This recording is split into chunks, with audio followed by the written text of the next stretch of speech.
Hey guys, welcome back to another episode of Music Den. I'm your host, Armando Venditti. Hoping you guys are having a good day. And above all else, that you're indeed looking after yourselves and one another. Today, ladies and gentlemen, I have a special episode to bring to you. Record producer and arranger Roy Thomas Baker has recently passed away.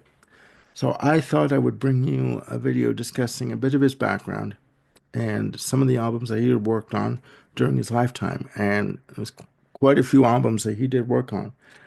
Roy Thomas Baker, or RTB as he was also known, was born on November 10th, 1946, in Hampstead, Northwest London. He passed away on April 12th, 2025, in Lake Havasu City, Arizona. Roy Thomas Baker began his career at Decca Records at the age of 14, later working as assistant engineer at Morgan Studios. At the insistence of his friend and producer Gus Dudgeon would be known primarily for working with Elton John.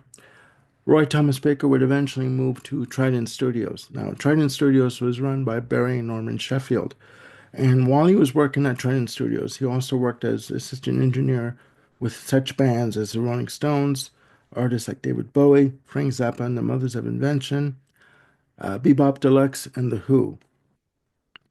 Roy Thomas Baker would also be a co-founder of Neptune Records. Now, Neptune Records was Trident Studios' own record company, and Neptune Records signed such artists as Stanley Clarke.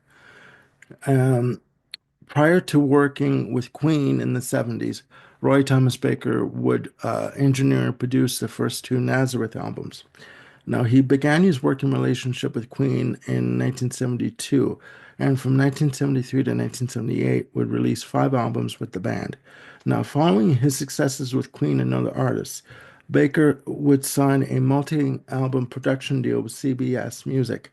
Now, CBS Music was the umbrella company for such record companies as Columbia Records, Epic Records, Jet, etc. But also in the late 70s, Roy Thomas Baker would work with the Cars for four releases. Now, under his deal with CBS Music, um, Roy Thomas Baker would produce such albums for multi-albums, sorry, for Journey. He would also work with such groups as Foreigner, and he also produced albums for Ian Hunter and Starcastle. And in the 1980s, Roy Thomas Baker would work with such bands as Tapao on their debut album.